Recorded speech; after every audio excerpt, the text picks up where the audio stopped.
అందరినీ ప్రోత్సహించడం అనేది ఆనందదాయకమైనటువంటి విషయం. ఈరోజు ఇంతకీ నేనెవరో తెలియదు కాబట్టి మీకు అందరికీ చెప్తున్నాను.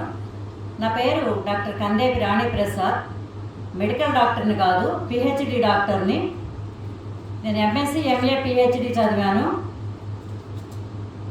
అసలు చెప్పాలంటే రచయితను, అందులోనూ బాల సాహితీవేత్తను. బాల సాహిత్యంలో నేను 50 పుస్తకాలు రాశాను. బాల సాహిత్యమే ఎందుకు ఎన్నుకున్నాను అనుకోవచ్చు.